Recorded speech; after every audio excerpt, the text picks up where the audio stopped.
Today in the grain market, soybeans firmed up. It's mostly consolidative trade, but it's been kind of quiet, and that's because it's really all about the phase one details. We're still waiting to see if we can get a peek at what those real numbers are.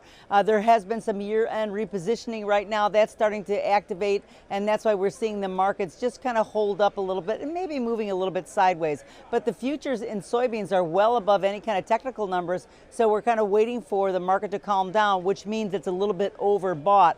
That being said, it isn't coming down that hard, so I think there's still a lot more energy left in the market, and even though we only have shortened weeks, the next 2 weeks, there is a possibility for a lot more volatility. Now, corn was steady today. Export sales data really is underpinning the support in that market. They were the highest for the entire year, which is really great, and this is the end of the last full week of the market, and so we're going to see that we see the market kind of like moving sideways a little bit. Traders already are looking to the 2020 year, and so I think that the trade it can be pretty quiet for certainly to end the week. This week, as important of a week as it is, and it's really the last full week of trade for the decade.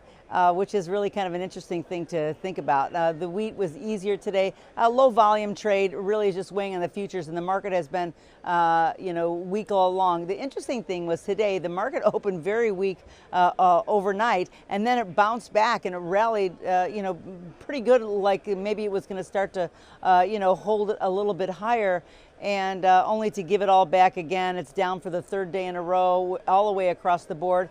That just says that that rally might have been a little bit overcooked, and it was overbought. And so for this will be the third or fourth day in a row, the market's settling down. It's still pretty high overall of where it has been in the last few months. I don't know that if it's building complete momentum to the downside. We're just going to be watch it though. But there's an improved the export sales report seems to have already been baked into the market. So we'll see if we can get anything else that'll dictate the market. But we know for sure there's going to be volatility because everything is going to be pretty thin for the next couple of weeks.